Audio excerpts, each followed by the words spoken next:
যে বাঘ এসেছে তাহলে আমরা মেসেজ পাইলে তাৎক্ষণিক আমরা বন বিভাগকে অবহিত করি এবং আমরা চেষ্টা করি আমরা কোথায় কিভাবে বাঘের অবস্থান আমরা বোঝার চেষ্টা করি এবং আমরা এলাকায় মাইকিং করি বিভিন্নভাবে আমরা দলগতভাবে পদক্ষেপ নিয়ে আমরা কিভাবে অবস্থান নিলে বাঘ সুন্দরবনে ফিরে যেতে পারে। দর্শক, এই মুহূর্তে আমরা আছি পৃথিবীর সবচাইতে যে বড় ম্যানগ্রোভ সুন্দরবন, সেই সুন্দরবনের কাছে আছি। আপনারা দেখতে পাচ্ছেন ওপারে হচ্ছে সেই পৃথিবীর সবচাইতে যে বড় ম্যানগ্রোভ সেই সুন্দরবন রয়েছে এবং পাশে একটি ছোট্ট ভোলা নদী। আমরা এখানে একজন লোক পেয়েছি, তিনি হচ্ছে একটি পোশাক পরে এখানে ঘুরতেছিল। আসসালামু আলাইকুম, আমি মোহাম্মদ জাকারি হোসেন। আমি একজন স্বেচ্ছাসেবক। আমি বন বন্যপ্রাণী নিয়ে কাজ করছি। যে বন দেখছেন, বন নিয়ে আমি কাজ করছি, বন বন্যপ্রাণী নিয়ে। আমি 2010 সাল থেকে আমি এই স্বেচ্ছায় সেবা দিচ্ছি এবং বন বন্যপ্রাণী নিয়ে আমি কাজ করছি। আর 2010 সাল থেকে 2025 পর্যন্ত রানিং। আমরা মূলত আমরা কাজ করছি ওয়েল টিমের আওতায়। এই রেঞ্জে, শরণখোলা রেঞ্জে 10টি টিম আছে। সেটি হচ্ছে সেই টিমের আমি পানিরঘাট টাইগার টিমের দলনেতা। আর আমাদের দলে 7 জন লোক আছে।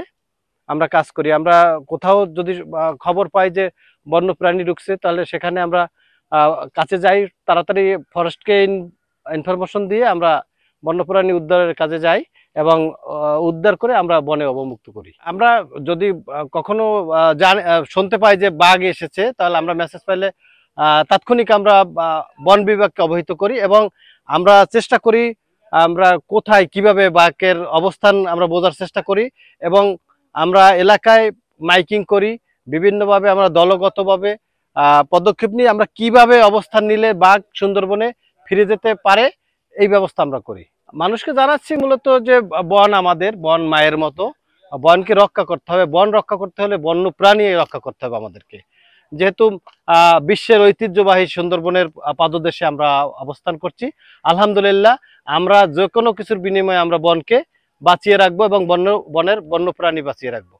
আলহামদুলিল্লাহ বর্তমানে সুন্দরবন খুবই সুরক্ষিত। এখন পারমিট ছাড়া লোক যাইতে না। আগে অবাধে মানুষ যাইতো, চোরা কারবারিরা বনকে ব্যবহার করতো, একসময় কীটনাশক প্রয়োগে মাছ শিকার করত, হরিণ ধরতো, কিন্তু সেটা এখন আর হচ্ছে না। আস্তে আস্তে মানুষ সচেতন হচ্ছে, হয়ে মোটামুটি এটা বন থেকে ফিরে যাচ্ছে। অনেক মানুষ বনকে সুরক্ষিত রাখার জন্য বন থেকে ফিরে যাচ্ছে এবং বিকল্প কর্মসংস্থান।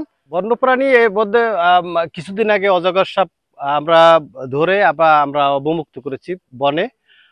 শুধু বন এবং বন্যপ্রাণী নিয়ে আমি এখানে কাজ করছি শিক্ষা, স্বাস্থ্য, বিশেষ করে প্রতিবন্ধী যারা সমাজে পিছিয়ে পড়া মানুষগুলো, তাদের নিয়ে আমি কাজ করছি এবং লোকালয় যে ফরেস্ট আছে তার সাথে আমি যুক্ত, পানি ব্যবস্থার সাথে আমি যুক্ত আছি।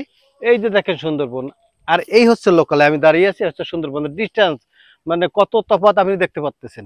কিন্তু আসলে আমাদের এই এলাকার মানুষ বিশেষ করে সুন্দরবনের উপরে নির্ভরশীল। সুন্দরবনে যখন পারমিট থাকে না তখন মানুষ হাহাকার করে খাবারের জন্য। মানে ওইখানের অতি দরিদ্র লোকের সংখ্যা বেশি, যেহেতু বেড়িবাঁধের বাইরে অনেকে বসবাস করে। হয়তো আপনি দেখবেন, আরো খোঁজ নিয়ে দেখবেন যে বেড়িবাঁধের বাইরে হাজারো ঘর বাড়ি রয়েছে। ওখানে শিশুরা, বিশেষ করে শিশুরা, এরা বিভিন্ন রোগ শোকে ভুগতেছে।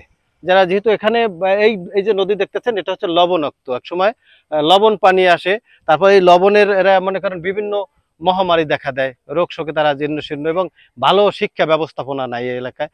স্কুল আছে অনেক দূরে, যে একটা কাদামাটির রাস্তা, এই যে দেখতে পাচ্ছেন এটা বেড়িবাঁধ, কাদামাটির রাস্তা। এখান থেকে অনেক দূরে যেতে পারে না বাচ্চারা। তো আর এমন বাচ্চারা আছে এরা গরিব, এরা যেহেতু বনের উপর নির্ভরশীল, এর জন্য এরা গরিব শ্রেণীর মানুষ। এরা ইচ্ছা করলেই অনেক টাকা পয়সা খরচা করে ভালো ভালো স্কুলে তারা ভর্তি করাইতে পারতেছে না। এই জন্য এলাকার শিক্ষা ব্যবস্থা খুবই নগণ্য। এই এখানকার লোকজনের আয়ের উৎস শুধু দুটো পথই এখানে আছে, যেহেতু একটা সুন্দরবনের উপর ম্যাক্সিমাম মানুষ নির্ভরশীল এবং কৃষকরা কিছু কৃষি উৎপাদন করে এখান থেকে জীবিকা নির্বাহ করে। কিন্তু যে এখানে যে কৃষি উৎপাদনের ক্ষেত্রেও বাধা রয়েছে, যেহেতু এই বোলার নদী দেখছেন যে ভরাট হয়ে গেছে, এখন ওই যে আগের মতো পানি পাইতেছে না, এবং পানি পাইলেও লবণ পানি। এই জন্য পানি ব্যবস্থাপনা, যে গেট সংরক্ষণ ঠিক মতো হচ্ছে না, এবং মাঠে যে খাল ছিল, যে সরকারের যে কিছু খাল ছিল, যে ওই পানি বৃষ্টির দিনে পানি ওখানে সংরক্ষণ করে কৃষকরা চাষবাস করবে, কিন্তু ওইগুলাও ভরাট হয়ে গেছে, বিভিন্ন জবরদখলি লোকজনের দখল করে নিয়ে গেছে, যার কারণে এখন আর ওই খাল পাওয়া যাচ্ছে না, পানি থাকে না, এই জন্য ফসল ওই রকম ভালোভাবে হচ্ছে না। জাকারিয়া হোসেন, শরণখোলা।